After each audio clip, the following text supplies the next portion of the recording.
Hello, friends. Welcome to A Little Room for Healing, where we aim to create a little more room in the world for authentic connection, insightful healing, and a deeper understanding of our hearts, ourselves, and each other through honest conversation. My name is Joel. I'm a Reiki and 13th Octave Laho Chi practitioner, a facilitator for deep healing, and your host. Today I'm visited by Allison Breininger. She's a caregiver, founder of The Negative Space, podcaster, facilitator, and coach. Allison became a caregiver when her husband was diagnosed with Fanconi Anemia in 2011. She founded the nonprofit The Negative Space to change the way caregivers are seen and supported. She co-hosts the podcast In Sickness, provides individual coaching, and facilitates groups and education sessions. On today's episode, she shares both the emotional and physical challenges that come along with being a caregiver. She talks about the tools she's learned to regulate her nervous system, and how she started a nonprofit called The Negative Space to open a space for other caregivers to feel seen in their own personal challenges, helping them remember that they are part of the story too. Thanks for joining us. Come on in. Hello, Allison. Hey, Joel. This is a new experience for me because, as we were just talking about, we went to high school together. Yes, we did. And you were just telling me that when we were even younger, we went to, a Smurfs movie? Is that what you said? That's what my mom remembers, that we all went to the Smurfs movie together when we were little. That was so wild. So we go way back. Yeah. Way back. Yes. It's wild to be, neither of us remember that. Nope. Oh, how interesting to have it is experiences that are completely gone. Right. Yeah. Right. Well, and then also, my husband, Sean, like he and I met in choir in high school, and the three of us all sang in choir together. Mm-hmm. Right. And so now, and here we are. Yeah. So yeah, I'm loving this connection, and here we are together. So thanks for having me. Thank you so much for coming on. It's of course. You're the first person that I've known the longest. Yeah. You are the person that I've known the longest that I've had on the podcast. Yeah. Even though known the longest is such an interesting thing to say too, because we actually haven't even talked since we graduated high school. Right. In 1998. 98. Right. Yeah. So. Right. Yeah. But we have the Smurfs. Yeah. So that connects us way back. We have the Smurfs. Well, always. I'm going to have to look up and figure out what year did the Smurf movie come out to figure out how old were we. Oh my God. Yeah. Amazing. Okay. Yeah. So it's, but I feel so, it's an interesting feeling. I feel extremely comfortable and like familiar. Yeah. With you. Yeah. Yeah. Same. Which is really, really cool. Right. It is really cool but it's also kind of messing with my head because obviously, we've aged just a little since 1998. So it's like, there's this guy, right? And I know you really well, but also like you're the adult version of this guy, and so, yeah. But I love it. I love that this has brought us together again, we've been following you and you've been following us. And so I'm glad there was a reason for us to come together. Yeah. So I'm really grateful that you came on. There's, I wanted to, I actually was like, I always get torn here because like lately I've been wanting to just dive right in, but check-ins are really important to me. Sure. This is kind of a check-in as well. Let's do, I'm going to try and remember what I was going to say just now, but let's do check-ins. Yeah. I'll hold this and I'll see if I can remember saying it later. So check-ins are just how we feel in the moment. Yep. What are we bringing to this space right now? And I will go first. Okay. And I mean, we've already touched on a little bit. I'm feeling excited. I'm feeling giddy. I'm feeling this great sense of familiarity and also like curiosity because so much time has passed and so much has happened in life between the last time we've actually spoken, which is a lot of what we're going to talk about today regarding you and your experience. Yeah. And yeah, I'm feeling really vibrant. So that's my check-in. I love it. And I love the check-in because that's, I think, too often, especially as caregivers, which I think we're going to talk about today. I'm a caregiver, and caregivers, we're always thinking about how the other person is. We're always checking in on that person, and we're not very good at checking in on ourselves. So I appreciate the opportunity to ask, how am I doing? I will say it's freezing here today. I live in Minnesota, and it's like 40 something degrees, even though it's almost Memorial Day, and it's raining. And that's really, I hate being cold. And so I'm feeling very like I have an electric blanket on. I just put a turtleneck on. I'm clutching like a warm beverage. And so I'm sort of like, and it's raining. And so I'm in this sort of, it's been a very confusing sort of season in which like it went to 90 degrees and that broke all the records, and then it went down, and so I'm sort of like, where am I? I'm feeling a little like discombobulated, like big picture of, is it spring or did that not happen? Does that make sense? How I'm feeling right now. Bigger picture and cold and grumpy that I'm cold.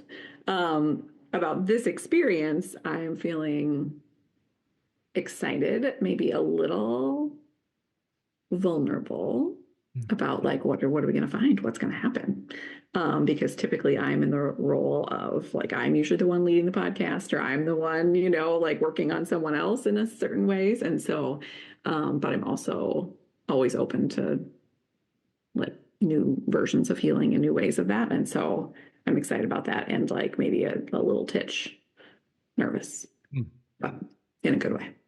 So that's how I'm feeling. Yeah. Thank you. Yeah.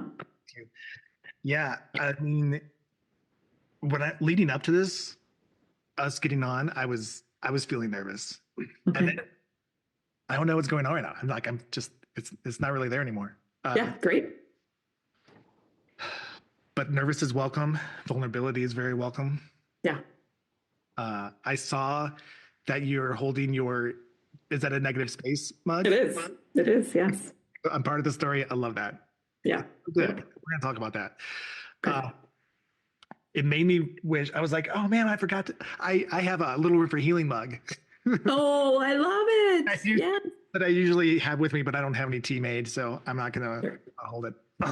So, I'm like so giddy. I'm a little all over the place. I need to ground. Yeah. Need to ground. Sure. Whatever you need. So while it feels so, while I feel so excited about catching up,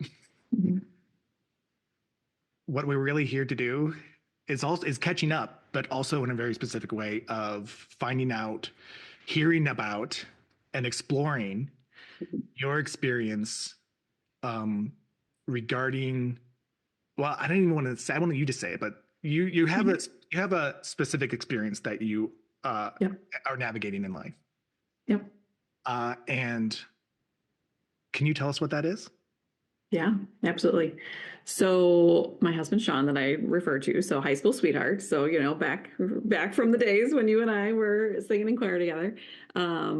He, at age 31, and he is now 46, was diagnosed with a rare disease called Fanconi Anemia.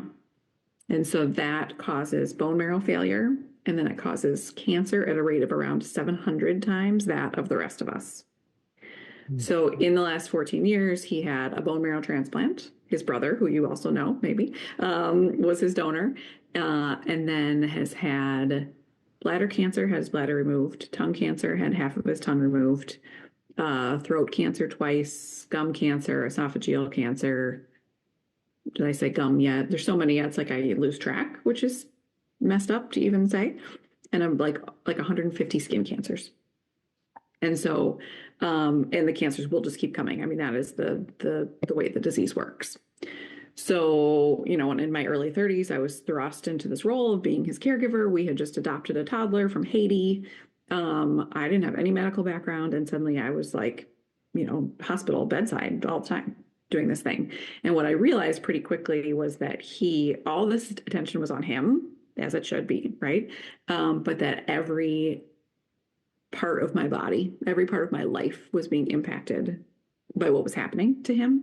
And there was very little recognition of me as his caregiver and the impact that it was having. And that when I did talk to other caregivers, that they were often just saying like, it's just a gift and a blessing that I get to do this for my person. Mm. And I was like, okay, yes. And who's talking about the fact that this is really hard? And nobody really was. And so what I did was I started a nonprofit called The Negative Space, because that's like the artistic concept of everything that's in the background of a picture, everything that's like in the background that nobody's paying attention to, nobody's really seeing, but that if it went away, everything would change. And so started a nonprofit, and we can talk more about that. But so I am still in the midst of caregiving. I mean, he's stable today, but things change quickly. And yeah, that is the thing that I have been navigating for the last 14 years, is this caregiving life. Wow. The thing that stuck out the most to me in that, I mean, it's all intense and there's a lot happening.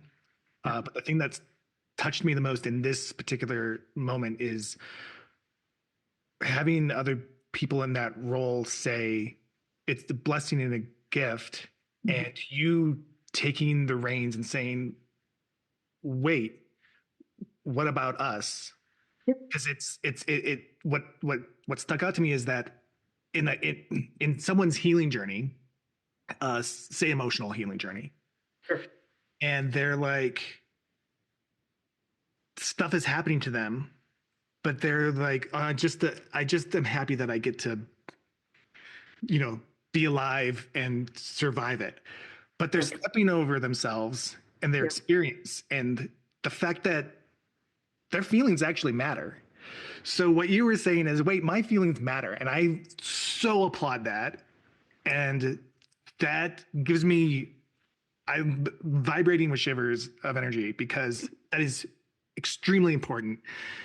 And yeah. Yeah. Yeah. I mean, and that's the whole, you mentioned this, right? Our whole theme is like, I'm part of the story, because caregivers feel like I'm not the sick one. It's not my body that this is happening to. Although, and we can talk about this, like there's all kinds of impacts on a caregiver's body from the stress, as you can imagine. But technically, I don't have the diagnosis. So people are like, well, I can't complain. So that's one reason they don't talk about it. And the other reason is that if often they're bright-sided is a term I like to use. So like if I went to someone and said, man, I'm a caregiver for Sean, and this is really hard, that makes the listener feel really uncomfortable. So they often would bright side me and be like, well, at least he's doing fine. At least you have medical insurance. At least, which tells me like, oh, I can't talk about the hard stuff. That's not welcome here. And so I just squish it down. And instead I say, I'm so blessed. I'm so blessed, And so that's why I started doing this, to say like, hey guys, guess what? This is terrible. And we're allowed to say that it's terrible. Amen. And people would be like, I didn't know we could talk about it. Like legit, they would write to me and be like, you have my words, but I didn't know I could say them. And so it's sort of been this like cracking open the door to be like, yeah, we're allowed to say this. And yeah, we need to say it to ourselves, because sometimes they don't even say it to themselves, but also to the world and to the people around us. When you were first stepping into this role of shining the spotlight on it, yes, was there any shame working through of like that you had to work through of, Sean's the one who's like really in it. Yes. And I'm needing attention too. Was there shame that you had to work through in that? Yeah, I think there still sometimes can be, even when I sort of give my spiel and I say, but it was all about me too. I feel like even saying that is like, hey, what about me? But it's like, but as soon as I'm saying it, I look around the room and I see people nodding, or their eyes get big, like, oh, I didn't know we could say it, right? And so I think if it was just about me, that would be one thing. But I think it very quickly became obvious to me that like, oh no, I need to be like a spokesperson, like person. Like I need to tell people like, you can say it's hard.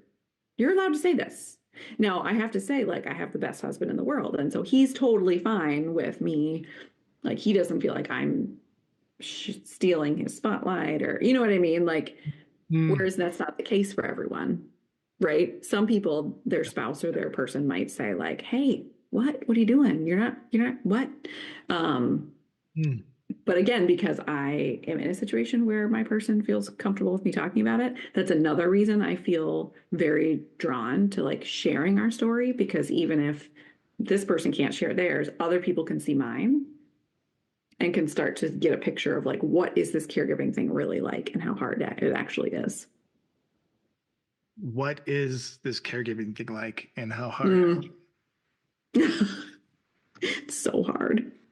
I mean, it's really like taking your life and flipping it on its head, right? And anything that you thought, the life that you thought you were going to have, just out the window.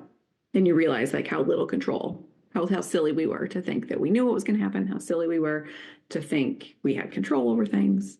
It is watching your person suffer and be in pain and ill and unhappy and all of the things, and not and feel trying to do everything you possibly can do to fix it, but really at the end of the day you can't. It is still trying to have to work because often the other person can't work anymore, and so then your job and your money and your insurance are even more important. It is trying to feeling like pulled in every direction. The hardest was, we have an 18-year-old daughter, and when she was little, you know, her whole childhood has been with a sick dad. And the hardest was when she was younger, and just always feeling like if I was at home with her while he was in the hospital, I was in the wrong spot. But if I was at the hospital with him instead of home with her, I was at the wrong spot.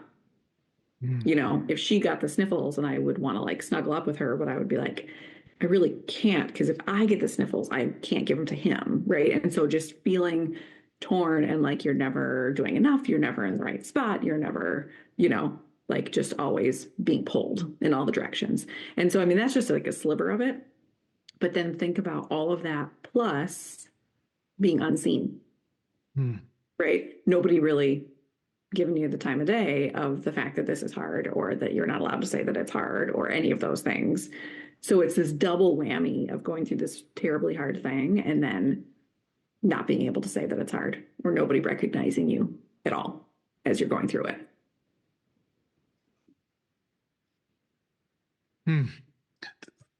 How far into the diagnosis and the process of being a caretaker was it before you started saying, hey? Yeah.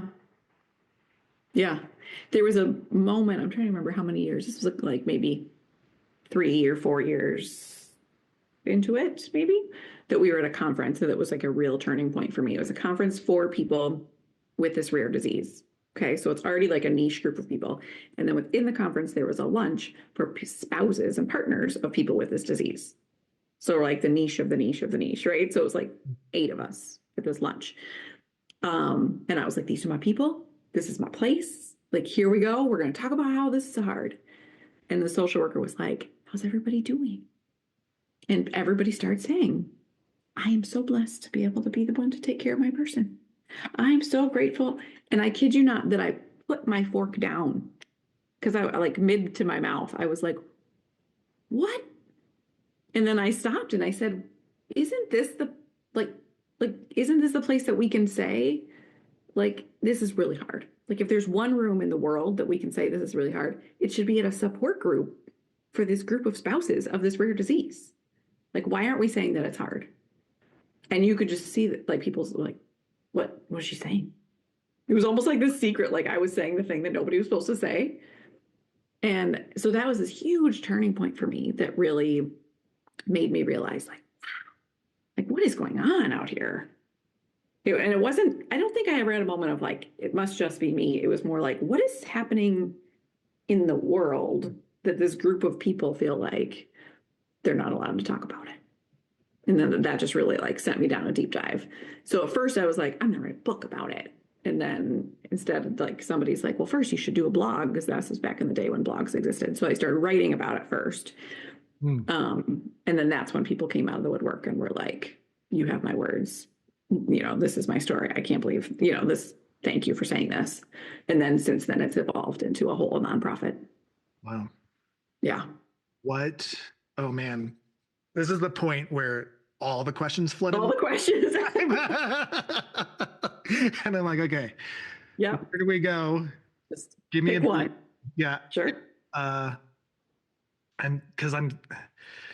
Here's the two forks that two of the forks I'm at. One is I really, really want to know about the internal journey. Yeah. Emotionally. Mm-hmm. And I'm also really curious about what your nonprofit actually, like what it's doing, like what's out there. Sure. We can talk about both. I mean, well, I hope we can get to both, but I hope so too. I just don't know which one to go right now. Let's start with the emotional thing, because we can talk more about the logistics later. That's less juicy than your first question. Great. People want the juicy stuff. Yeah. Yeah. So do you want me to just respond, or do you have a specific? Yeah, sorry. Yeah. Tell me, I'm curious about the emotional shifts and what you had to process when you were going through the time of my life is not going to be what I thought it was. My partner is in pain and fear and turmoil, meaning that you were in pain and fear and turmoil. And up to the point where you were put your fork down and were like, wait, we need to be seen. Like the feelings of not being seen. I would love to hear like the emotional landscape of that. Yeah, for sure. I mean, I think a big turning point for me was actually a couple of years ago when I had been working like a full-time job as a director of a AmeriCorps program and doing this on the side. And then I decided like, I have to do this full-time. So I took the leap, I left the big job and started doing this negative space thing full-time. I promise this is going to answer your question. And I got lots of patience. Okay, great. And so it was like, all of a sudden I was like living the dream. Like I was left this big job. I had more time and more time to dedicate to this thing I was really passionate about. And you know what? I like totally broke down.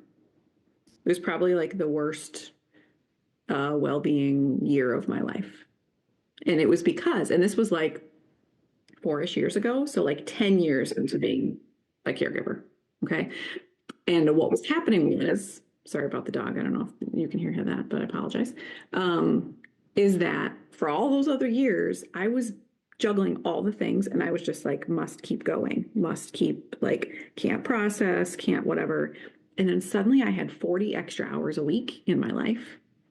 And all the feelings were like, oh, thank you. Here, we finally have a space. And I was like, what is happening? Like, I should be feeling better than I've ever felt before because I'm about to do this thing that I'm really passionate about. Nope. I was waking up with panic attacks every morning. I was so anxious. I was exhausted. I was like, I had to like take time. Like I had this new gig I was doing, but at one point I had to just like say, I'm doing nothing for a month. Like I was in such bad mental and physical health. And so it was because of just putting my head down and pushing through it for so long. And then it finally had that opportunity, right? So they talk about like, if you don't let your feelings out, they're going to come out sideways. They came out, I mean, they eventually were like, ta-da, right? Mm-hmm. And so as I went through it, they were definitely hard moments, right? I mean, there's multiple times when it was like, will he literally survive this moment? Like we have come to that. There have been a couple of surgeries that beforehand the doctor said, like, you don't have to do this. You can choose to not do this. Like, this is a really big surgery. You don't have to make this decision. We know that the median age of death for his disease is like 30 something, right? And he's 46, right? There's a lot of heaviness. So there have been moments along the road, of course, that are terrible and heartbreaking and but it was like and I felt them in the moment, but I think I felt them at a lesser degree because I just had to keep going. I had this kid, I had this job, I had this husband, and I just had to keep going. And so I felt them, but I felt them like with a cap on, right? And they felt huge in the moment, but it wasn't until I had this break and then it just, all came out that I was like, oh, a lot's been going on in there all those years, huh? Nervous system. Sorry about that, you know. And so it doesn't totally answer your question about feeling unseen, but I think that it just is more about the culmination of the feelings. Did you say, right? You said it was a 10-year buildup before that? I probably, yeah. Wow. Yeah. Yeah. And like not just like 10 years, like 10 years of like intense things over and over and over and over again. Pushing yeah. Yep. Shoving down, yep. being like, I have to be with it. I have to be here. I have to be on. Yeah. Yeah. And I don't think in the moment I was like, not going to feel the feelings, have to keep, I was going to therapy. I was trying to do the things, whatever, but they're too big. I mean, I always think about like, you're like at the beach and you're like, the wave knocks you over and then just as you stumble to your feet, here comes the next one. And then you stumble and it keeps happening. And so there was no time to recover from the previous wave. Like we even talk about, because our daughter's from Haiti and like just even getting her. And then we were like trapped in Port-au-Prince for a month with her when she was a toddler. Like we like never got to even process that. You know what I mean? There's so many things that we're like, we never processed that because the next wave just came. And so that when I quit the job, it just was like, oh, good. It was like a reprieve for the first time. It wasn't a reprieve from the medical stuff necessarily, but it was a reprieve in my life that opened up that space and just let all the feelings like come out. And there was actually a moment in that time that I felt so terrible that I was wishing for a medical emergency because I knew if one happened, I would just go back into like zone and I wouldn't be feeling all the things. I was like, this is a dumb thing to be wishing for, but I mean, that just shows like how raw it felt to feel them, During that year, where it was all coming up, all the emotions were coming up. How did you find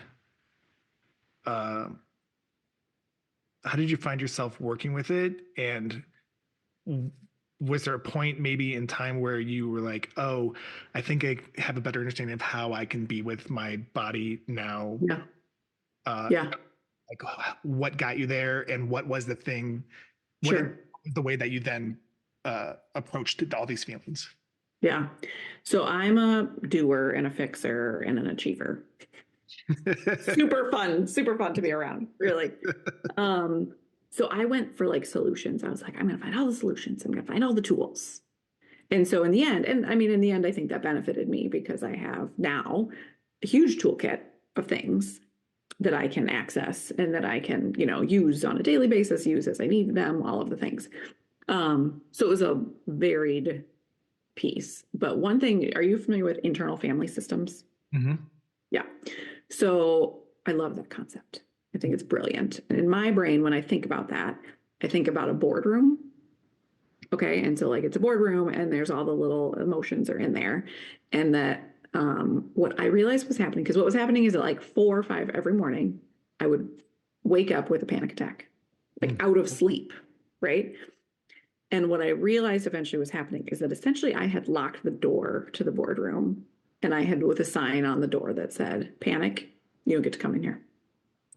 And in the middle of the night, panic, it was the only time that panic was like, would like Jimmy the lock and would like whoosh, come in and like have a dance party on the boardroom table because it was the only time it was allowed in because I was locking it out during the day.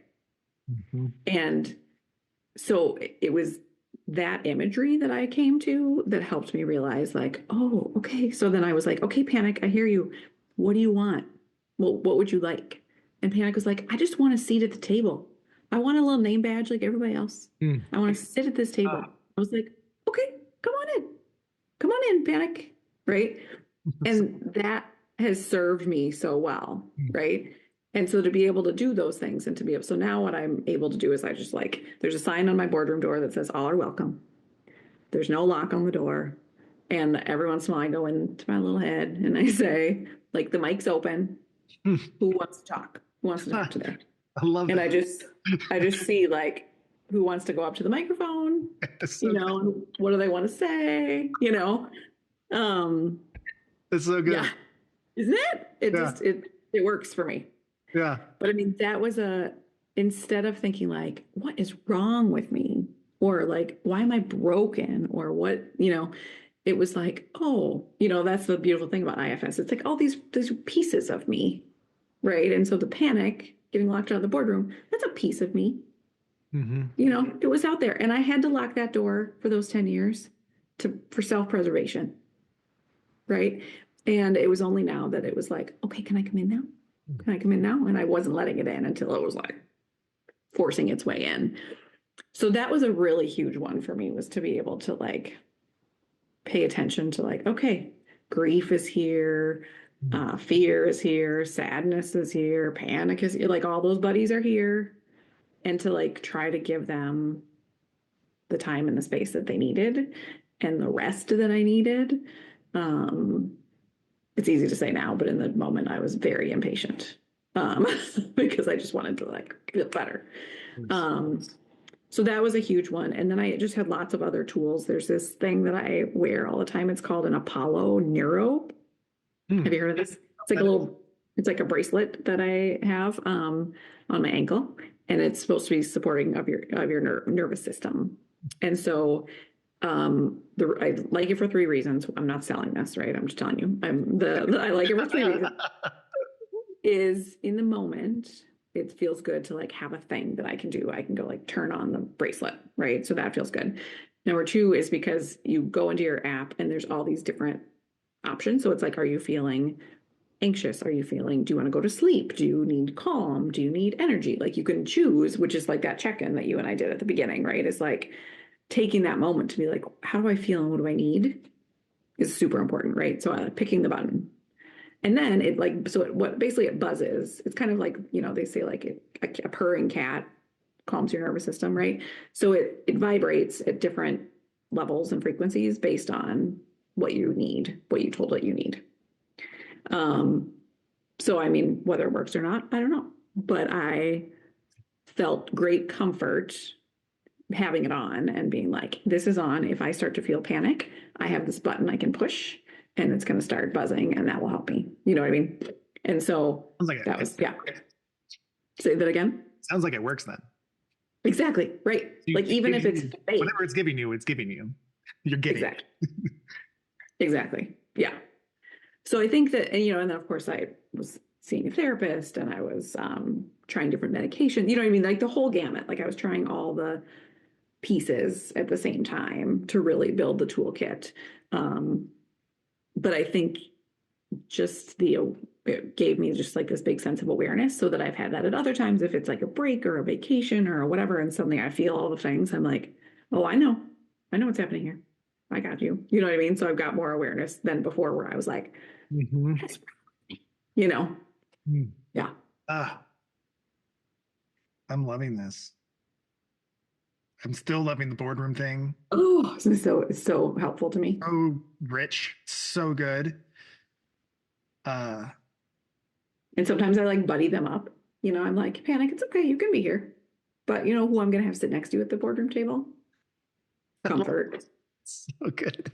And then they like hold little hands like they're on a pre-K field trip. You know what I mean? Like your buddy, hold hands, and you'll be, because panic, you can be here too. But comfort's just gonna hang out with you while we're on this trip. Yeah, it's like the movie Inside Out. For people who don't know what IFS is, I just think that's such a brilliant representation of it. That is amazing. Yeah. So, 2 other questions just popped in my head. One, about a post I saw, or a story. I think it was just a story that you put up on your social media, the negative space. And the other one is, that one's about a post about plant medicine. So I'm just going to mark that one. But what medicine? Plant?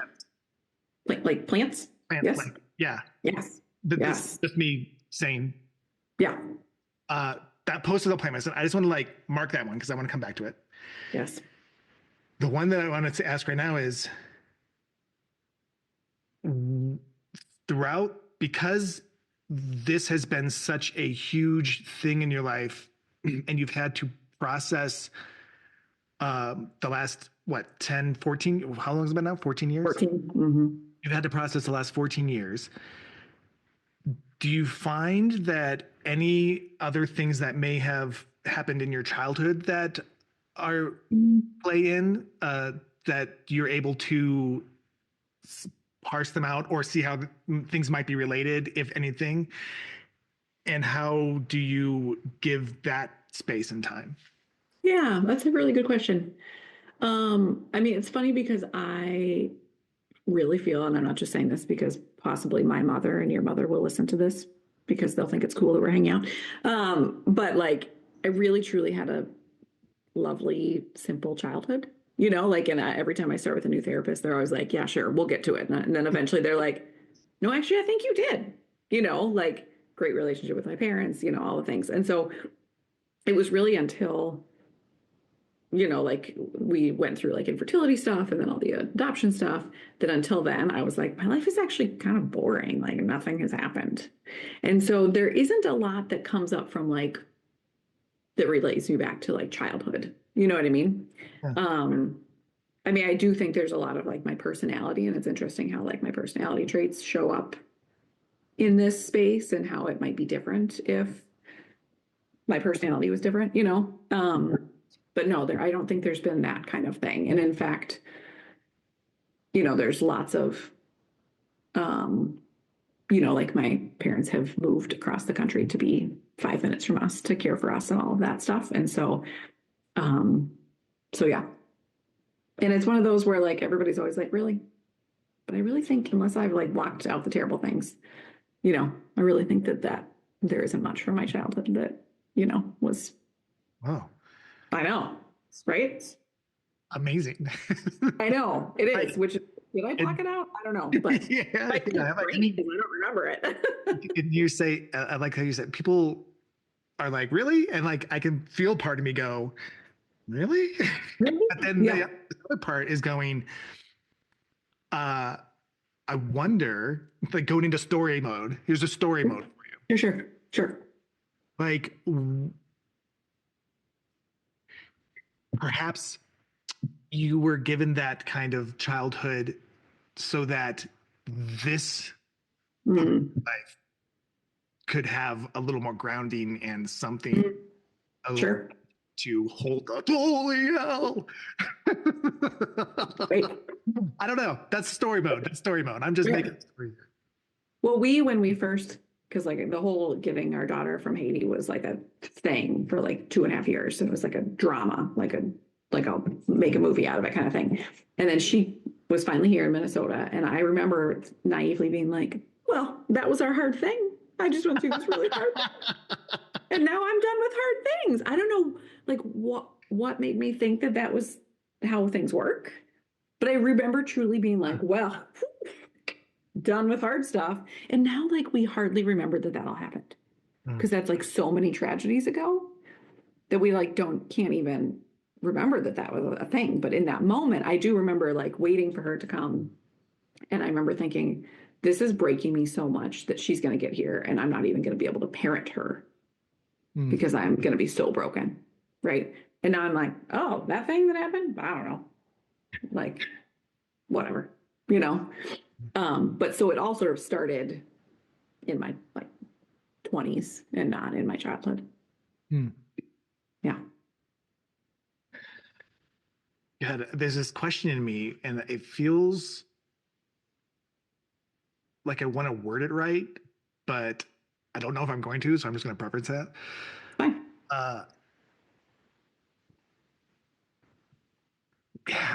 Having the knowledge of the process of what you and Sean need to work through and deal with now, does it make it any easier than it was in the beginning when you had no idea anything about medical stuff? Maybe logistically easier, but I imagine it's still like there's still the same like stresses and tensions that come up. Sure. Yeah. That's an interesting question. I think that in some ways it's easier because like we know the system and we know this and I know who to call and I know what to expect and I know, you know what I mean? All of that. Like I joke that I'm a caregiving ninja and that I have like multiple honorary medical degrees, right? Like we have been through it. So in some ways it's sort of like, oh yeah, I know how to get through it. But the other thing I think about is like, we are like haggard, You know, like I think about, he jokes that he's like in the body of like a 90-year-old woman, because essentially like his DNA is like it's a DNA breakage and his DNA is like essentially older than he is. But I feel like that as well because I think I've just gone through it. So in some ways, it's like we're going into this thing, and yes, I'm more prepared and knowledgeable and all of that, but I'm also more like beat down because we've gone through all of these things, And so I hear about people who, and bless their hearts, like this is hard, but like when they're like, my person had cancer and it was lasted 2 years, then I'm like, that sounds really hard. And I know that it was. And we've had so many cancers, I can't even remember all of them when I try to list them. So you went through that, but we had also gone through this and this and this and this and this and this and this. And we know that we're going to continue to go through this and this and this and this, right? And so I think that while logistically it's probably easier, emotionally and like on a soul level, it's harder because it's like we're tired and it's like here we are again. And like the trauma of medical spaces and being back in them again and being reminded that like we were here another time or we're going to hear again, like all of that gets harder because it's just like stacking on top of trauma, on top of trauma, on top of trauma. Does that make sense? Makes a lot of sense. Yeah, I totally get it. Yeah. Thank you for that answer. So this, now when I ask that one question I was going to ask before, I have, by the way, I've been doing this a lot lately. I've been prefacing questions I'm going to ask by saying I have a question. I don't know what's going on. But I just know that you're going to ask. Yeah, that's why I'm here, for me to ask questions. Right. Yeah. It's fine. So I saw you put a story or post up like a month or two ago. Okay. About caregivers and doing ayahuasca or something like that. Oh, yes. That kind of plant medicine. I see. I thought you meant like the fact that I love gardening, which I would also. Which is very much medicine and meditation. Yes, that's why plant medicine. Got it. Yes, that post. Got it. Okay. Keep going. I've done a lot of work with that kind of plant medicine. Okay. Yeah. I facilitate it and I'm a big proponent of it. Sure. Oh, this post that you put up, post said, paraphrasing, that for caregivers to do that, it's not necessarily it's not necessarily an easy thing for them to do, or even the best thing for them to do, because you're always need to be on and can't really step away from the alertness of your person. And that really stuck with me. And I just want to touch on the fact that you are always on, or someone in your position is on 24/7. Yes. Anything that might happen at any moment, because things can shift that quickly, right? Yes. Yes, exactly. Yeah. So it was actually a therapist that I met at an event, and she was asking, do the caregivers that you interact with, have many of them used, medical marijuana, or just different things to sort of to support themselves as caregivers. And that was my answer, was sort of well, it's hard for us to do that because we can't really check out. And she said something what about at the end of your shift? I was like, there is no end of shift when the person lives in your house. And even, for people who are caregiving someone who lives in a facility or whatever, they're always on call. And it was she had never thought about it that way. And I was like, yeah, there is no end of shift. So even in the middle of the night, and I told a story of a caregiver I know who someone had given her a gummy or something. And she was like, tonight he's asleep. I'm going to take this gummy. She took the gummy and he had a seizure. And then she had to call 911 and she's like, where are my pants? And the whole thing. And so I think it's true that even when we're asleep, our eyes are half open, our ears are half open, we're just always, and people talk about that, about we need more respite care. But they're do you know how much work it is to plan for the respite care, recover from the respite care?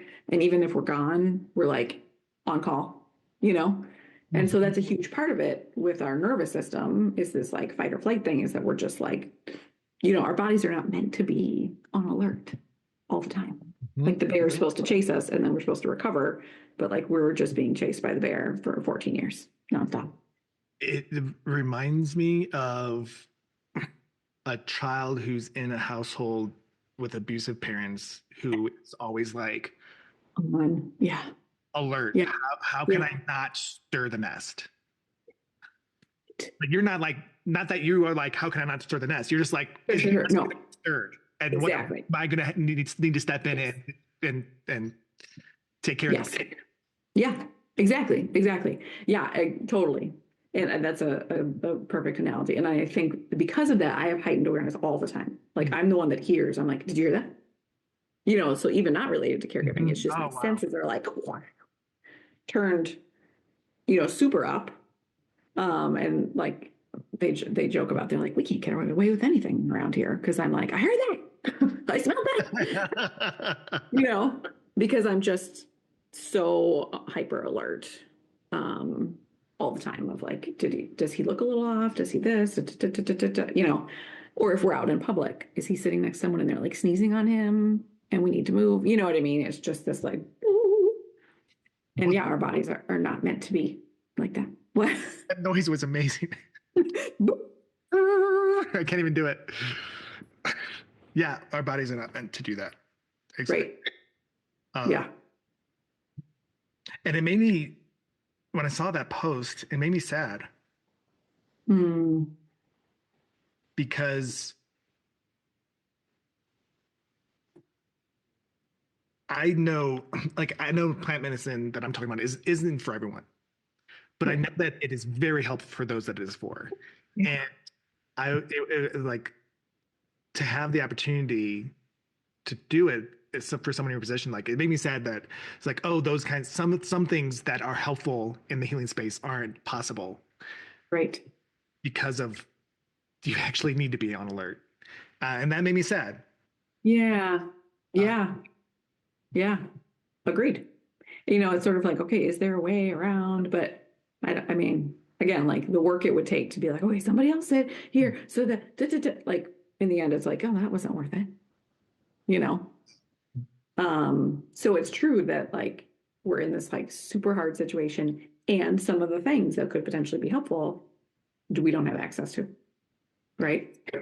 And that's hard. It's like doubly hard. Yeah. I feel like now is the time to do an energy healing session. Do it. As we speak of taking those moments for yourself and difficulty in doing so. Yeah. Then we'll do it now, and we'll see what kind of healing rest and digest that you can achieve in this moment. Great. Love it. Would you like to set an intention for this session?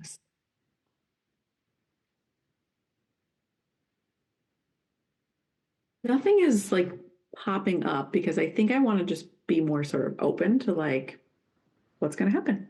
Do you know what I mean? And so I think I'd actually rather leave it open than being like, I hope this happens. You know what I mean? Or having an intention. So I think I'm actually just want to be neutral and like open to whatever happens. Great. Is that okay? It's fantastic.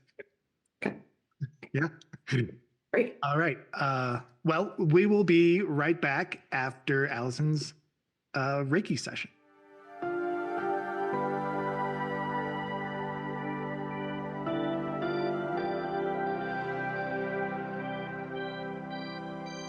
And we are back from Allison's energy healing session. Let's talk about it. If you feel like talking about it, what experience would you like to share, if any? And I'd love to share what I experienced as well. Yeah. You want me to go first? Well, I'll leave it up to you. Would you like to go first, or would you like me to? Why don't you go first, since I feel like I'm still kind of coming out of it. Okay, great. Yeah, this is actually, I had to say, it's one of the faster transitions from coming out of the energy healing back into the talking. Okay. So people are actually still seeing you still come out of it. So let's see. The things that I would like to share about what happened on my end are that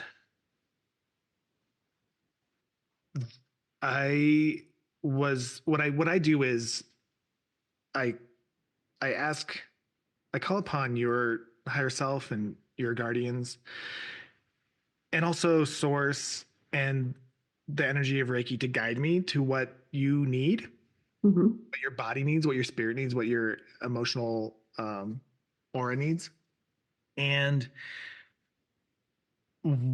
as I was tuning in and getting more um, focused, I was taken to, I was asked to call in um, something called the violet flame and took it into your spine Mm-hmm. and just sent it all through your nervous system to just burn away all that doesn't serve you anymore.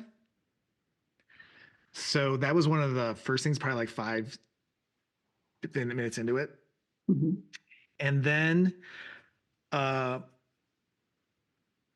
I was taken to your stomach, and it was like this volcanic movement and eruptions was happening in your stomach. And I felt really emotional, and a couple tears came down, and I just worked with that a little bit until it subsided. And after it relaxed, I brought in this blue diamond energy of Mother Mary, blue diamond energy, and there it is, just love. It's basically just pure love, Mm-hmm. and filled that space with that. Mm-hmm. Uh, and then I was brought down to your feet, and I was grounding you a little bit. And as that was happening, uh, this really beautiful, piercing white light wanted to go from your feet and fill your whole body, Mm-hmm. just being lit up by this light. Uh, yeah. And then we brought in the angels of light, and they went around and were like polishing you. And I thought that was Oh, really cool. Like, yeah. those they were like really getting in there, like polishing your toes, and then just one of your body went shh. And Mm. it was really awesome to watch that. I've never seen that before. And yeah, then we just did some just calming, calling in rest. Towards the end, I was just Mhm. calling in rest for you. And really interesting thing happened at the end when I was doing that, because I felt to me it felt like, okay, all the quote unquote bigger stuff is over now, and I'm Mhm. just going to focus on giving you Mhm. rest. And as I was doing that, this surge of, I don't know what it was, energy that uh, wanted to move, but also felt like it was fighting to stay in you, went Mhm. all through your body. And I was like, holy cow. And I went down to your feet and just helped pull it out. And we was like, okay, we're going to move that out. And then Cool. as that subsided, that was the end. That was when we came to the end of our time. Whoa. So that was the journey that I went on. So can I ask questions? Please. So wait, when you said you like saw like angels polishing me, like what does that look like? Like did you like saw it? Like what do you see? Like what is that experience like for you? What like visually, you know what I mean? Like what do you Yeah. experience? Yeah. I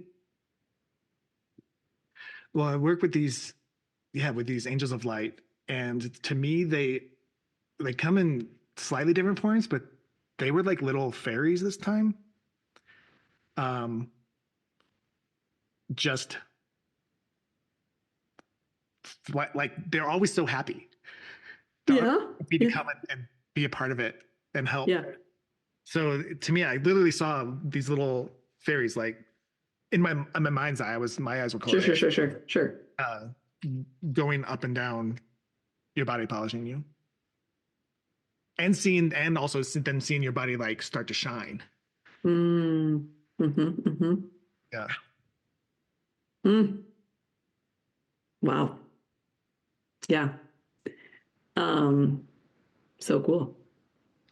Um, for me, it was like when I first, so I got in bed to do it. And I'm so glad I did. And when I was lying there, I was like, oh my, because I think I said at the beginning, I'm so cold. And one of my like most prized possessions in this world is my electric blanket. Like I love my electric blanket so much. And so today it's usually in the bed, but today, because it's so cold, I have it here on the couch. And so when I got in bed, I noticed, and we started, I noticed, I was like, oh, my legs feel really warm. And I was like, oh, it's because I have my electric blanket. And then I was like, no, I don't have my electric blanket. So it was almost as like the tops of my thighs and knees were just really like hot and warm. In a way, like so much so that I thought that like the blanket was on and it wasn't. Wow. And so I noticed, and like my legs are not a body part that I think of or pay attention to very often. Do you know what I mean? And so I feel like my legs, feet, and hands were what I noticed the most during this. And my legs the most. Like there was a lot of that, like the heat throughout. Like I just kept feeling. And then there was some time when it felt, maybe that's when I was being polished. I don't know. My legs felt like tingly, like almost like falling asleep, tingly, you know what I mean, in my feet and legs. And then my hands, at one point I had my hands resting and my hands felt a little maybe tingly or something was going on there as well. And then I also just felt a really lovely sort of like, I keep going like this, like a little like separation. Do you know what I mean? Like a little, not like, oh, I'm falling asleep, deepening, like more of a, when you can almost come outside of yourself for a minute. That I sometimes feel like if I'm like meditating or something and it's where you're like, are my hands like resting on me? I don't know. I can't tell right now. You know what I mean? Like that kind of thing. And so a bit into it, I felt like sort of that like lightness of like, I'm here, but I'm not like physical right now. Does that make sense? Mm-hmm. You know? And then it's funny, like right at the very end, I felt like a snore coming on. And then I was like, nope, no snoring. So I don't know if maybe that was the like final yank of the energy out of my feet or what, but yeah, those were the things that I noticed and experienced. Oh, awesome. Yeah. That's great. Mm-hmm. Do you hold things in your stomach? Do you find that your stomach is like a place where you hold emotions or energy? Not necessarily. I think it's more like I know, and I've been told this before, like, the throat chakra sometimes is tight, or physically, like I get terrible migraines and have recently finally found a medication that has like changed my life because I was getting them like almost weekly and they were knocking me out for like 2 or 3 days. And at like Thanksgiving, I found a new medication that has like totally changed things. But so usually it's like all this tension here in here, and then that turns into headaches. Huh. So not typically stomach stuff, more head stuff. Interesting.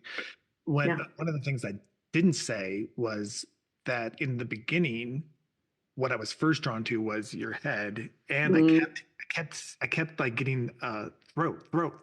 And I didn't actually listen to it for some reason. I don't know. Mm-hmm. But then you say that throat is mostly where it is. Right. I mean, I've heard that before, and it's sort of like, what are you not saying? You know what I mean? Like what's blocked here? Like what wants to come out? Which is funny because I feel like I'm pretty open book and I feel, you know what I mean? So I'm always, when I hear that, I'm always like, what am I not saying? But yeah, so I mean, definitely like all of the tension for me is here, like neck and head and all of that stuff. Have you found anything that you're not seeing?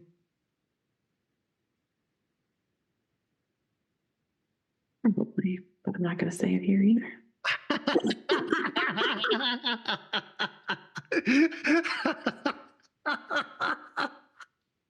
All right, fair enough. Wouldn't that have been a juicy twist? No. That's fantastic. Yeah. Oh, cool. Oh, I love hearing people's experiences. Mm-hmm. Actually being in the energy. session. This is something that you may feel things from for a few days. Yeah. So be aware of that and pay attention to that. Yeah. Can I ask you a question? Please do. Yeah, ask me anything. So you and I know each other because we grew up in this like Lutheran Mecca, and our parents were, pastors, teachers, all those things. And I'm just wondering, and you can choose to answer this, but I'm wondering, how do your Lutheran parents, conservative Lutheran parents feel? And I haven't talked to them in decades, so I don't know how they think about that. But about any of this, like, how does this sit with them? And if you don't want to go there, that's fine. I have no problem going there. And I also can't say that I know for certain. I think that's something that they would answer. Yeah. Yeah. If I were to venture, I guess from my experience of talking about it with them, which is very limited, they have a curiosity and a wariness, and also a curiosity, awareness, probably a little concern in there as well. That also, like, I don't I'm not someone who's any longer in that church system. Sure. So that happened a long time ago, and sure. That was the rupture and than anything. And then, yes, I see that. Yeah. Got it. So this is just another thing of like, oh, what's going on with Joel? Sure. Yeah. Because I know that. Yeah, it's something that they would be able to answer more specifically. I really actually have no idea what they're what they actually think about it. Yeah, because I just know, the Lutheran high school that we went to, I remember our choir director that we were in choir with together one time saying something like, well, yoga is from the devil or something like that. Oh, you did? No, he did, which I'm like, what? So, and not most Lutherans would not, I don't think, say that. But anyway, it just made me curious about, since that's sort of our mutual upbringing, about like, how that lands. But thanks for sharing that. Yeah. I'm also open.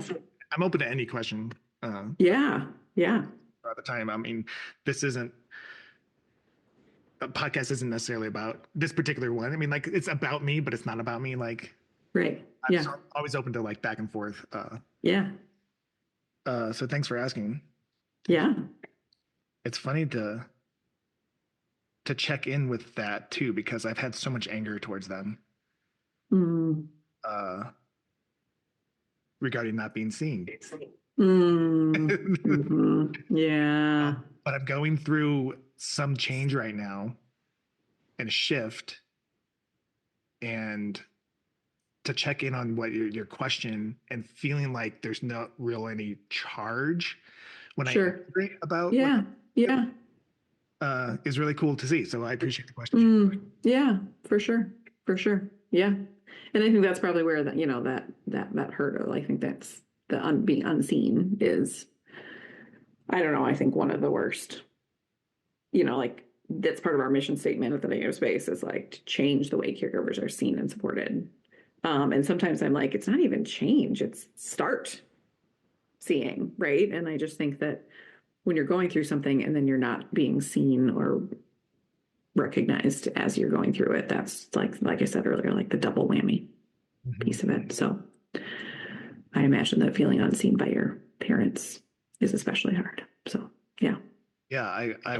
It is. And I feel like whenever someone's experience that is so visceral and real to them is not being seen by people close to them or by anyone, but especially that like you hope would be like, let me experience and how can I be in it with you to the extent that I'm able to? I understand it, and like, where can we meet? That's so crucial and so important, I think, to just in a relationship. Right. Right. Yeah. Well, and like I've, to the caregiver side, what I see is that when people, every experience they have where someone shuts them down and doesn't see them and doesn't meet them in that middle spot that you're talking about, just, it's like it gives them information that like, oh, I can't talk about this. Oh, I can't be in the world in this way. Oh, I can't. Right. And so that's why I feel like I'm trying to be like the check marks in the other column. You know what I mean? Of like, yes, you are seen, and yes, you are important, and yes, your story is valid, and yes, you know what I mean? But there's a lot of check marks I got to do to undo that other column, you know? And also that's why, the other branch of our mission, part of our mission is to provide direct support to caregivers. But the other part of what I realize is like, it's not enough if those caregivers feel great when they're just with me, because they spend the majority of their life out there with the rest of the world. And so part of our mission is also like, how can we educate and equip the rest of the world so that they don't say like, okay, I'm going to start talking about my caregiving life. And then they go to their dentist or their friend or their neighbor, and then they just bright side them and shut them down, And so, there's just like a lot of work to be done. It's also truly Yeah. what we say to people after they've had a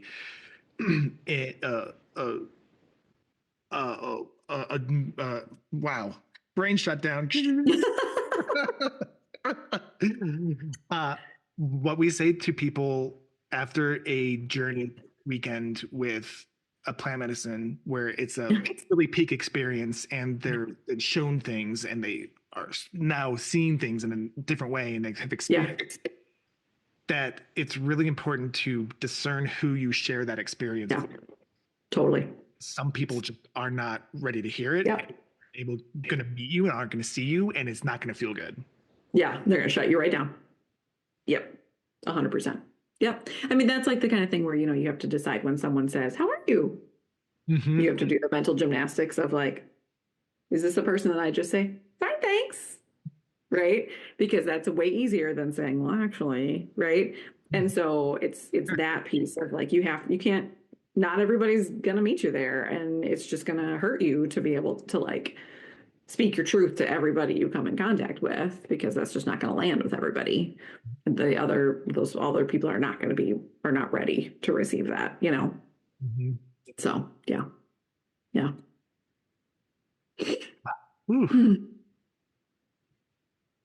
Yeah, right? Yeah. I'm like partly taking it in and partly thinking of where I want to go next. Yeah. Question wise. Yeah. That'd be amazing if I'm suddenly like, oh, I'm kind of thinking about where I want to drive to next.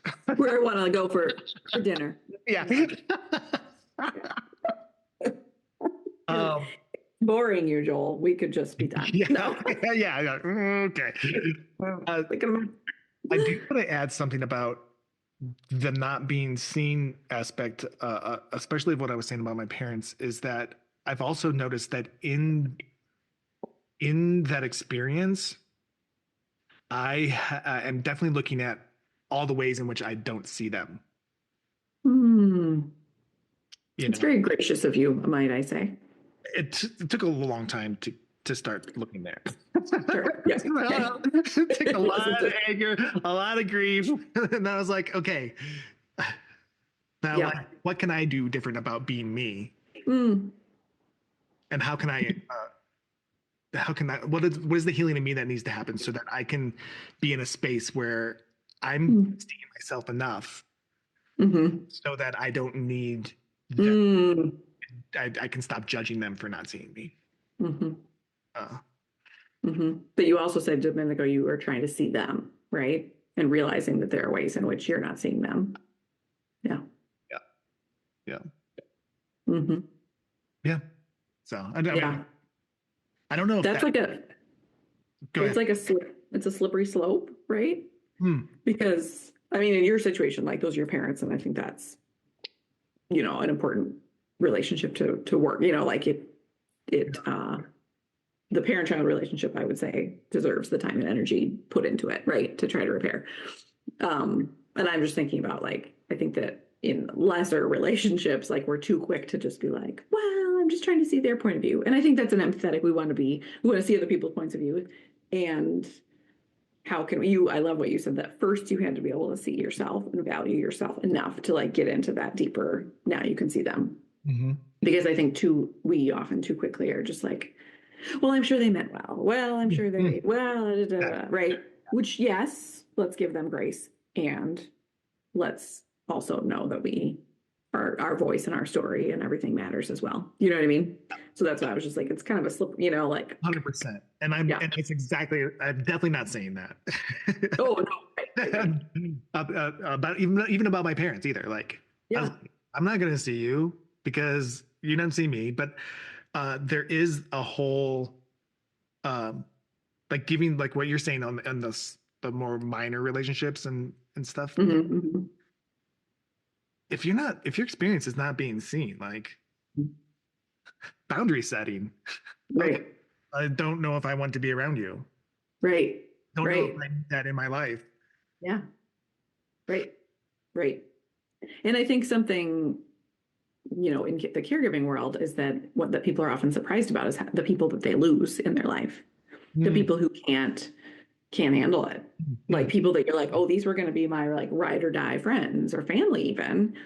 They can't handle this disease. They can't handle the stress. They can't handle the whatever, you know what I mean? And these people, I would have never thought these were going to be the ones that stick around. Yeah, truly.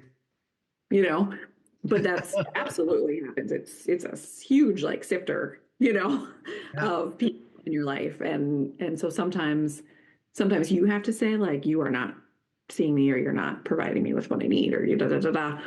But sometimes it just also just happens that like they just whoosh, like disappear, you know, and then that's a whole grief process for caregivers and patients as well, is just the loss of the people who didn't stick around, the people who couldn't handle it. You're like, you think I want to handle it? No, I didn't want to handle it either, but here I am, you know. How nice for you that you could just choose to be like, too hard, gotta go, you know. So I think that, yeah. There's this movie that I've seen a few times. I watch movies multiple times all the time. This movie's called Our Friend, and I feel like I really like the movie a lot. I don't know if you if like watching movies that hit too close to home is like difficult for you. Yeah, it's tricky. I would assume, but how about hearing about them? That's fine, but thank you for checking. Yeah.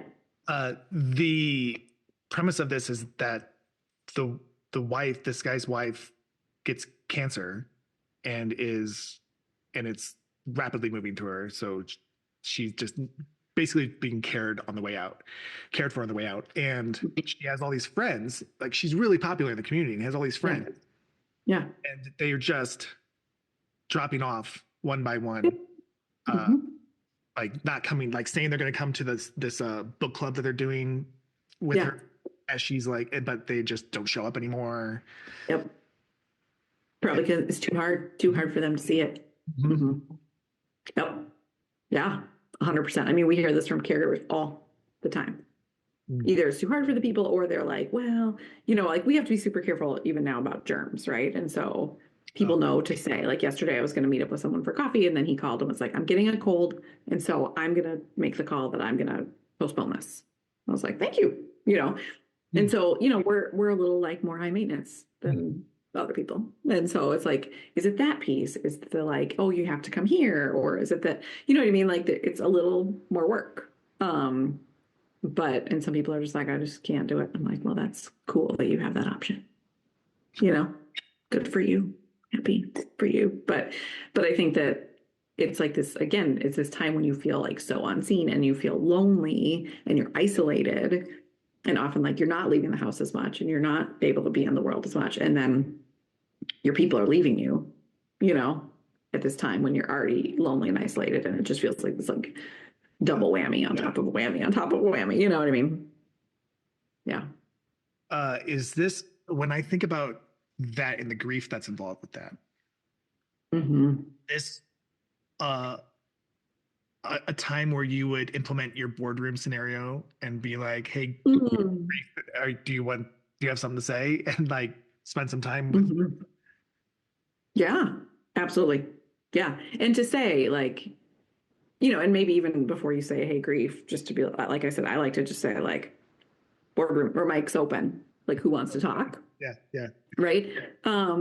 Because I think you might think it's grief going in, but really you're like, who's put up their hand first? Anger, resentment, frustration. You know what I mean? Like, and you realize they're all buddies.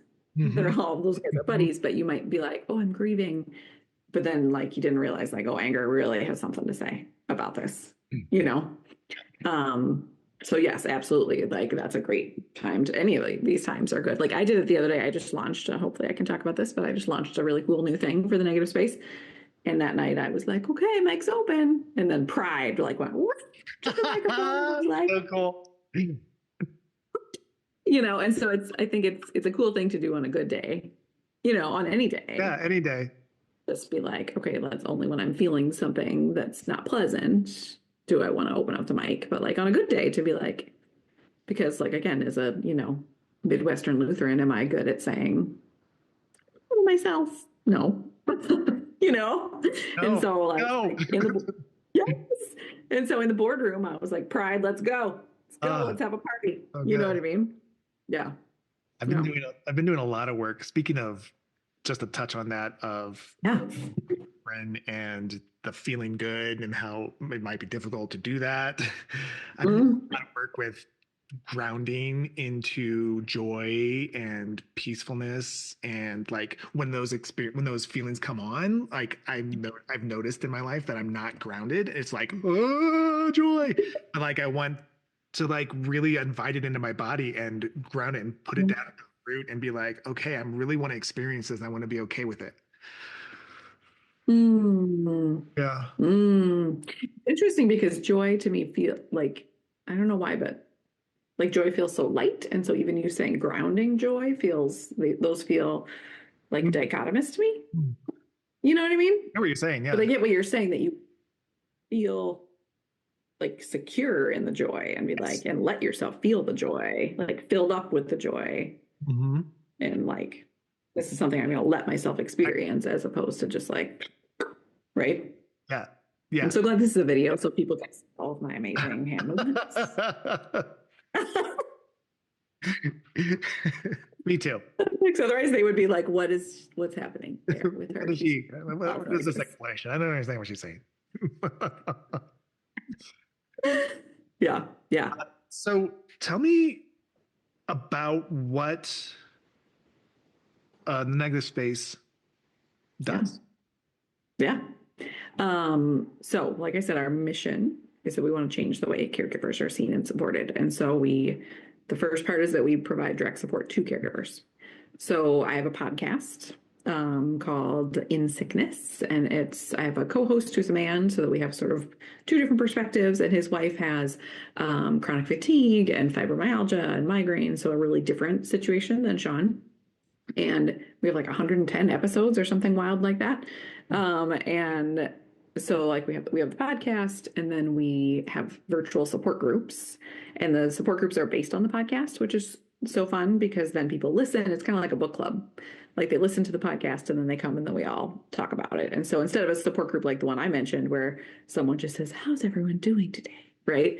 We're like, okay, let's talk about that thing. We come in with a topic, and then people are able to either like opt in or out. Like, I do not want to talk about that topic. It's too raw or whatever. So we have these virtual support groups every other week. I do one-on-one coaching with caregivers. And then we have caregiver gift boxes with this whole, like, I'm part of the story theme, and then the new thing that we just launched that Pride was so excited about in the boardroom is something I've been working on for like 5 years. And it's called the Storyline, because our whole thing is I'm part of the story. And so basically it's an online, because what I was finding is I'm just one little person over here and I have a complicated life. And so I'm not always available to the caregivers when they need me. And also like they often need support like in the middle of the night or at the hospital or whatever, right? And so the Storyline is basically like I downloaded my brain and experiences onto the website. And so they can go in and they can say, my person is newly diagnosed, or right now I'm feeling lonely, or it's surgery day, and they can click on that section. And then within that section, I created all these different tools and resources that meet all the different like learning styles and moods and moments.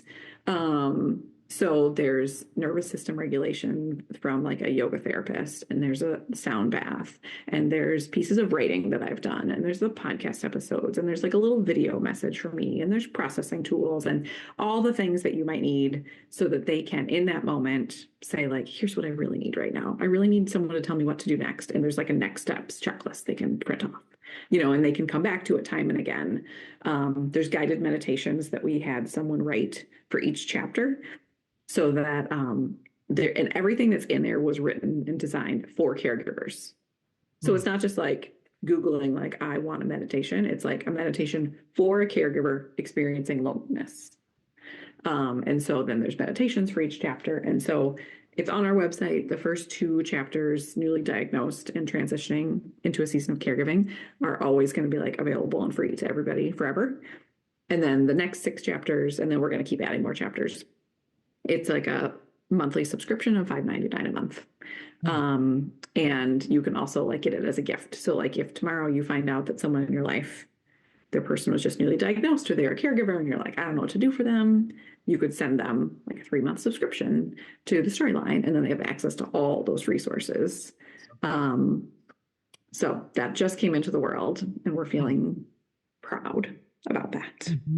So, and hoping that that will be a kind of thing that can just start to spread and meet people where they are with what they need. That's so good. Well-deserved proudness. Thank you. Thank you. Well-deserved. It sounds like a great offering. Yeah. Thank you. Really, really yeah. good. Yeah. Yeah.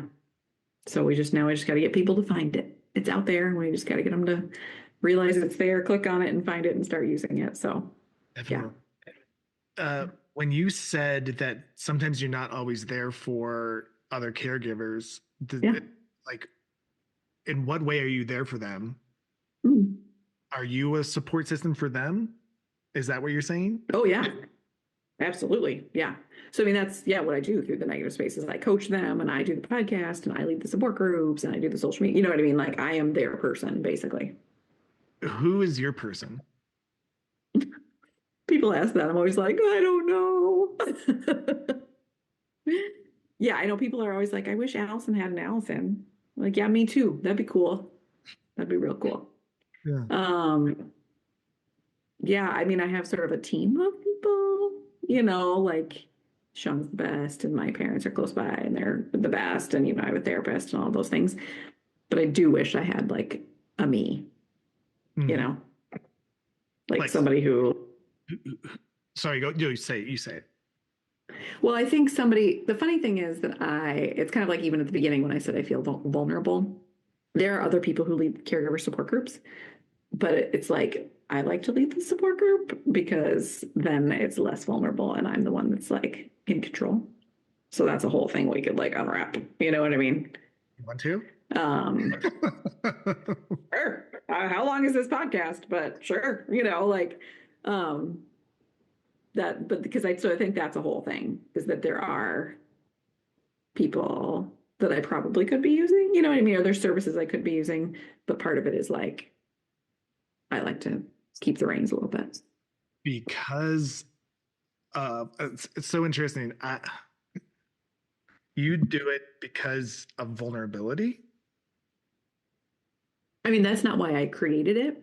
No. Right? It's why, I mean, that's why you want to lead. It's why you like have a hard time going to other people and they're leading.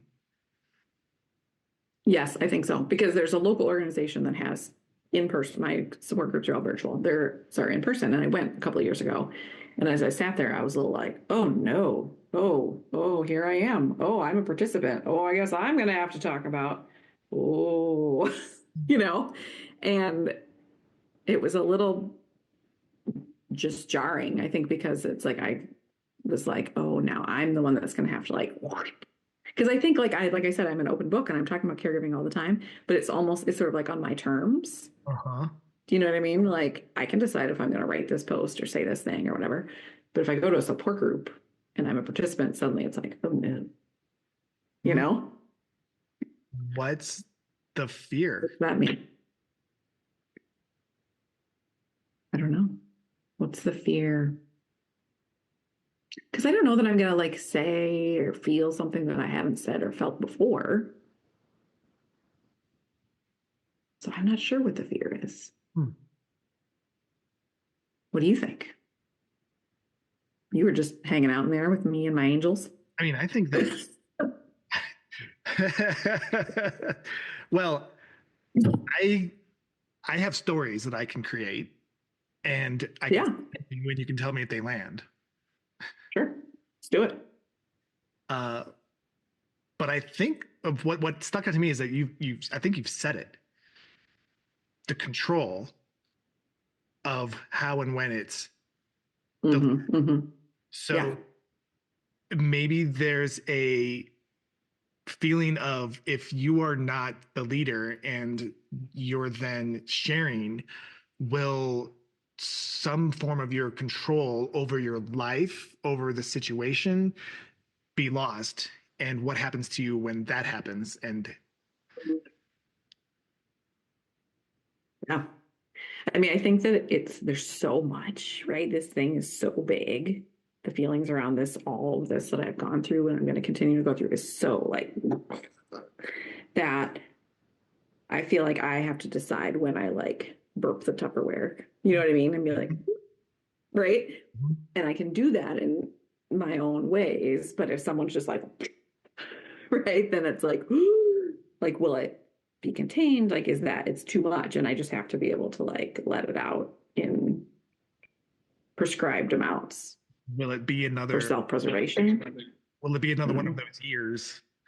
That year when you were like, Yeah, maybe. Right.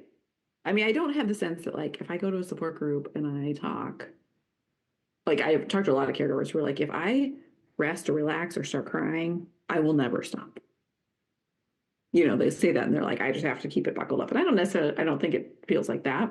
mm-hmm. It's just a little bit more like it's this like gelatinous, nebulous monster that I'm trying to hold on to.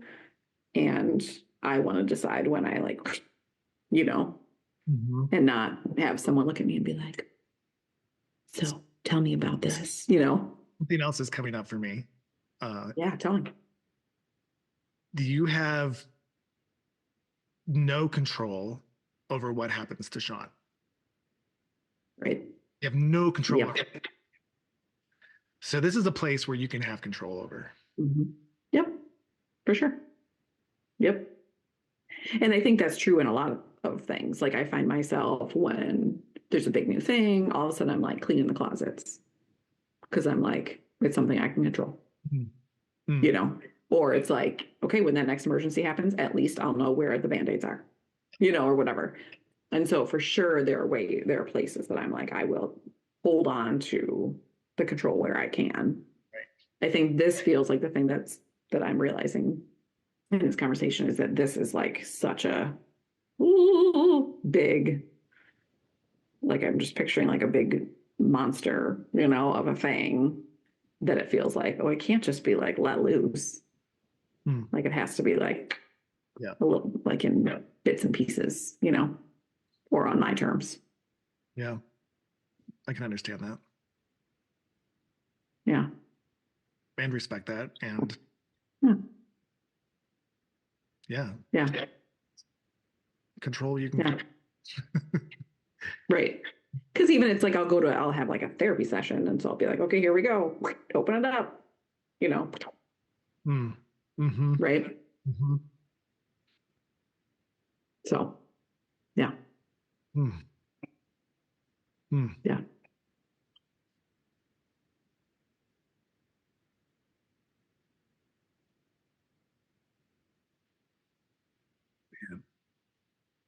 Control. Lack of control. Mm-hmm. That must have been one of the biggest things to process and work with, being like thrust into this position of holy cow, this is a monster that there's no control. There's repair and bandaging and trying to realign. Yeah. Well, and I think one of the tricky things is that as a caregiver, there's parts that you feel like we do have control over, and that's exhausting. So like even if he's in the hospital, there's things where it's like, well, I need to stay here. I need to stay by his side because they don't know him as well as I do. And if I leave, are they gonna do it right? Are they gonna this? Are they gonna that? Are they gonna know that he can't have this or he should have this? Like, and so there's all these things where it feels like big picture, it sort of feels like there's no control, right? But like medium picture, it feels like, oh, but there are things I should be doing. Like I even did this week on the calendar where like, shoot, he has a appointment in person. And then we're like, does it need to be in person or could it be virtual? Because like the amount of energy and time it takes us to like for him to like go in person to this doctor. But then I'm doing like the mental gymnastics of, okay, what if I request that this is virtual? But if we went in person, they would have like listened to his lungs or his heart or his and found something, right? Or discovered something or whatever. And now that's not going to happen because I'm choosing to, you know what I mean? And so it's like the pressure on a caregiver of making decisions like that, of like, I have the control to do this, but also what if I'm making the wrong decision? Or with a rare disease, am I doing enough research? Am I asking the right questions? Am I making sure that, blah, blah, blah, blah, blah, like, so it feels like there are some things that we're supposed to be trying to control, um, and that's exhausting too. Mm-hmm. And sometimes it's a relief when it's like, well, that we can't control. So I'm not even going to worry about it, One less stress. Yeah, because it feels like there's so many things we are supposed to be trying to control and hold on to as caregivers. Now, I mean, obviously, I would assume that when making decisions, I mean, you and Sean are both making decisions together. Do you, is just this so I can get a better picture of a caregiver's role? Sure. Do you find, is it that the caregiver takes on the logistics and process of figuring things out, asking the questions, so that the patient can have rest and really just focus on taking care of body? Right. And so of course everybody's situation is different, but in our house, I'll speak to, and then also, I know I talk to caregivers all day, but it's just, that's for sure been the case so that he can rest because I have more of like the mental capacity and, to like be keeping track of all this stuff. Like I'm the one that like schedules the appointments and talks to the people and deals with the, like all of those logistics. And there was even a time like early on when we had this terrible insurance company and they kept sending us bills that were wrong. And like just the sound of like the mail coming through the mail slot was like so stressful for him because it would be all these bills that were saying like, you need to pay all this money. And then we would be like, well, but do we? And so at that point I was like, for your mental health, I'm going to take over the mail. Like you don't even get to look at the mail. Right. But then I had to look at the mail. So, I mean, for us, it's kind of gone through different seasons of that, but often that is the case, is that the caregiver ends up taking on so much of the logistics. And I talk about being on scene, like so much of the caregiving life is spent talking to insurance and medical bills and schedulers and prescriptions and like all of those behind the scenes things that nobody really thinks of. They think of like, oh, you're sitting bedside at the hospital. They don't think about all of the like bureaucratic stuff that goes on behind the scenes, and especially with such a broken system and all of that. So there's a lot of it that we end up doing. And so, yes, there are some times when we make the decision together, and then other times when, like, if he isn't well enough, like, I got to make the call, I got to make the decision, and have to be making these, saying like, okay, are we doing this? Or are we doing this? And it's sometimes high stakes decisions that we're making without official medical training. So, yeah. Mm-hmm. I am, I'm like, the word that's coming is impressed, but that doesn't mean, that's not what I'm trying to say. I just want to say I see you and the work and the amount of effort you have to put in. Yeah. Thank you. Thank you. Yeah. I mean, that's all that's not all, but that's most of what I and other caregivers want to hear. Right. Is like, I think one of the most powerful things you can say to a caregiver is something like, I imagine this is hard for you. Period. Like, that's it. Like, we just interviewed this oncologist that I just love, and he said he has built into his appointments a time when he just turns, looks the caregiver into the eyeballs, and says, I imagine that this has been really hard for you. And you know what happens next? They cry. Of course they cry, because nobody has said that to them. And after that interview, so many caregivers were like, it took 8 years before a doctor looked at me and said anything like that. And it took 12 years. Nobody's ever said anything to me like that, right? Caregivers don't want them. I mean, of course we do want people to fix it, but also it's like, we just want people to say, like, what you just did, like, I see you. I see all you're managing. Like, wow, period. Yeah. Like, that's it. Like, you just don't have to say, and right side, no. That it means the world to be seen and acknowledged in the hard thing that we're carrying. So thank you. You're welcome. Yeah. I'm very grateful for you coming on and sharing your experience so wonderfully, and grateful for what you're doing for other caretakers. And I think it's really important work, and the way that you talk about it and share it with a grace is so heartwarming. Yeah. This has been great. I'm feeling very much at this moment like I wish you were not in a van. I don't even know what state you're in, literally, like geographical state, but I just would really like to give you a hug. Like, I really want to hug you right now.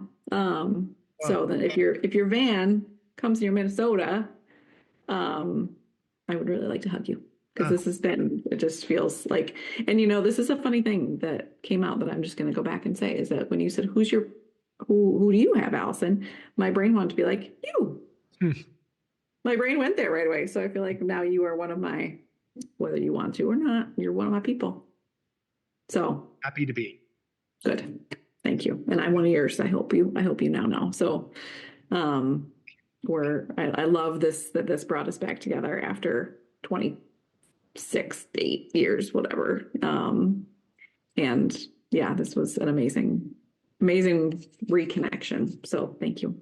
Yeah. And I truly mean that. If you are in a place where you just can't think of anybody, and my name pops up, I love it. Reach out. And I love it. Yeah. When I am available, I will answer right away if I'm available, or when I'm available, I will reach back out to you. I love that. Thank you. Yeah. Thank you. Thank you. Absolutely. Yeah.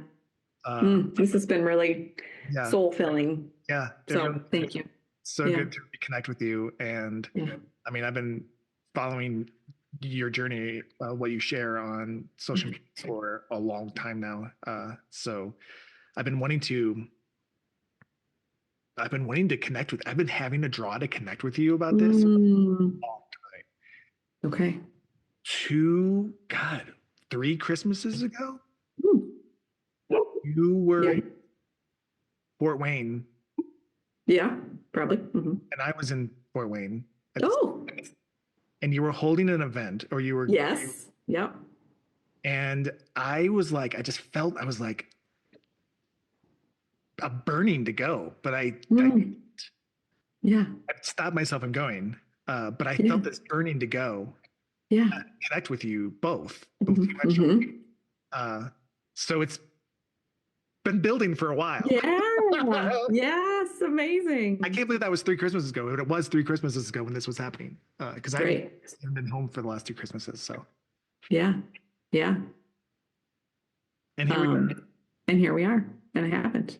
And I joked about this at the beginning, but I think, talk about healing and stories about healing. Sean would be an incredible conversation. Yeah. Because, I mean, we're living this side by side life, and we also are having immensely different conversations. And what people often say is like the veil is thin with that one. Like he is like the closest thing that you will meet, the closest thing to a mystic probably that you will encounter on this earth. Like he has come close to death so many times that he is just like, he's on a different plane than the rest of us. So buckle up for that one. Yeah. That would be another amazing conversation. It feels highly possible, especially after talking with you. It felt like, it almost felt like I needed to have this conversation. Yeah. In order to have that conversation. Oh, sure. Yeah. Yeah. So, and I wasn't even like, I thought about it before, but I like not until now after talking with you. Yeah. And getting the perspective of what it's like to be this close to it and to have to caretake and to have to make decisions and the stress. So I may be reaching out to him. Yeah. Yeah. Because when it's happening to your physical body, that's a whole different thing. So, yeah. And he writes such. Oh, come on. He writes such. That's the thing. That's why it's better if I'm on first, because after people hear from him, they're like, Allison who? Because he's just like, come on. He's so amazing. So yeah, he and I are just like hanging out, talking about the dog. And then all of a sudden I look on Facebook, I'm like, you just wrote this? What? How are you, what? What are you doing? You know, he's amazing. He's amazing. So that's great. Yeah. Yeah. There's this, I've also been having a burning desire to offer something to caretakers. I want to offer a free energy healing session to caretakers. Love it. That or that I watch this, and if someone is expressing a desire for it, that you're talking to, or if someone is watching and hearing it right now and has a desire for it, I would love for them to reach out to me. Amazing. And just say, hey, I'm a caretaker, and I heard that. Yeah. I'd love to get a session, and and the session would look like this. It would be a half hour of distance energy healing, and then we'd talk about it for a half hour. Yeah. Beautiful. Yes. And they can either reach out through my website, alittleroomforhealing.com, or they can email me at joel@alittleroomforhealing.com. Okay. Perfect. Yeah. Well, I already have a long list in my brain of people who need this and would benefit from this. So we'll see if people reach out to you. And then if not, I can start referring, because I know a lot of caregivers that would benefit from this. So I feel no need to wait. If you feel like referring, you can go ahead and refer. Okay. Sounds good. Okay. And this will probably air in a week or two. Okay. It's out in a week or two. Sure. I would really love to do that. Okay. Part of the reason, it's one of the reasons why I was like wanting to reach out to you 2 years ago. Yeah. How long I've been wanting to do this. I'm not a bit ready yet. Yeah. Ready. Mm-hmm. Yeah. Well, I mean, it happened at the time it was supposed to happen, right? In whatever way I can help. Yeah. Thank you. Thank you. Yeah. Okay. Is there any final words that you'd like to get out, share before we part ways? So this is interesting. This is juicy. You ready? Yeah. I know you thought I was probably just going to like name my website or something, which I can also do, but something I do that as well. Yes. The negative space.life. Okay. So go there, check it out. Something that came up as I was like doing the session, and that I realized like that I didn't, a part of that like year-long hard year, a thing that happened in that I keep thinking like I should have talked about that. So I'm just going to talk about it here real quick. It's this moment that was really, so in that year when I was like so dysregulated, there was a time when Sean had a procedure and I was supposed to take him, and I like could not, I was like weeping. I was like, I couldn't get out of bed. I couldn't go. I could not even picture like driving him to this procedure. And so we like got all hands on deck, and we got like my mom to come be with me and Sean's brother to take him.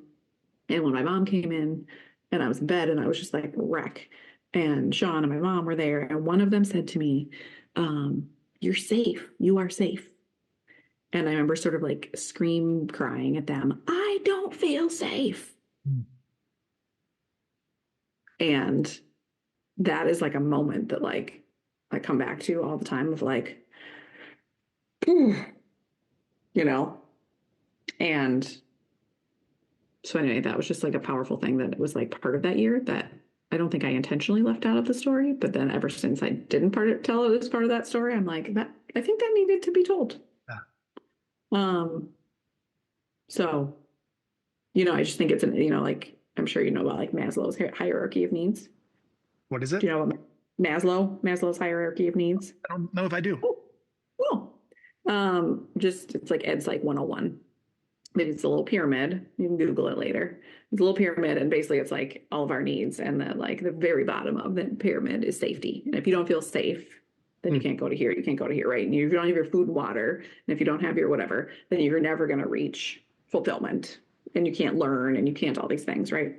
And so it's just like at some level, even though I had physical safety and all of those things, like I was feeling totally unsafe, even though like looking at my situation, you would be like, why are you feeling unsafe? But that feeling was so loud in that time, and that needed to be voiced in that moment of me like shrieking, like, I'm not safe. I don't feel safe, So yeah. So anyway, I just felt like that story had to get out there. Yeah. Thank you. The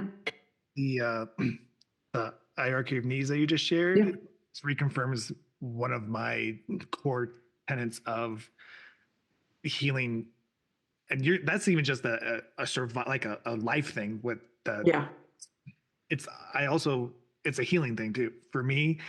If there's no safety in the space that you're doing the work in, then nothing's going to happen. You need nowhere. Safety is the most important thing. Yeah, exactly. Yeah. And I think we don't think about that. And so when again, back to caregivers, like me thinking about having to go to that hospital or that clinic or wherever he was going to go that day, it's like, that's the least safe place. That's the place where they do terrible things to my husband. That's the place where I've been a billion times before, and it's been terrible. And you want me to go there on purpose and pay you for it? No, there's nothing safe about that, Wow.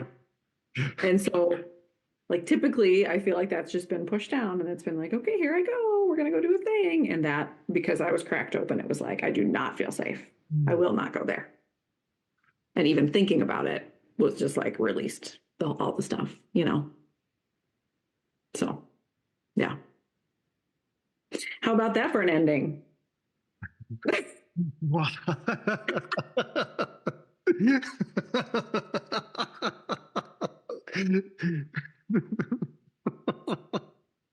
It's amazing. Yeah. Oh, so good. And my website is. And by the way, find me on Instagram. Yeah.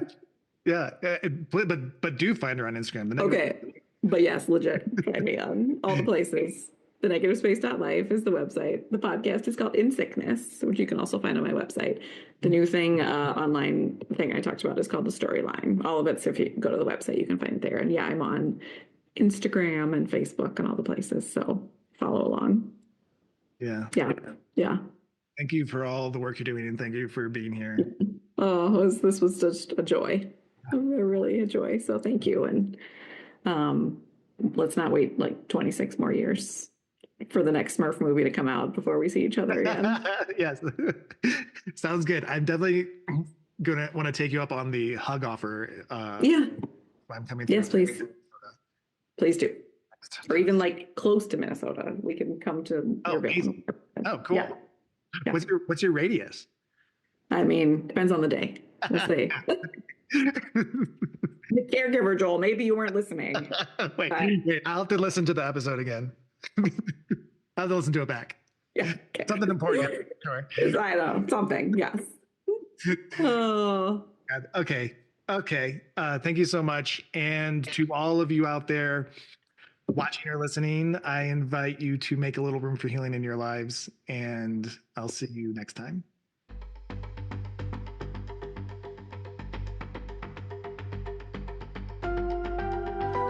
Thanks for making a little room for my podcast. I'd love to be a part of your journey too. Follow me on Instagram at A Little Room for Healing for news, updates, offerings, and connection. To book a session with me, go to www.alittleroomforhealing.com. If you'd like to support the podcast, follow the link at the bottom of the episode description. Have a beautiful day.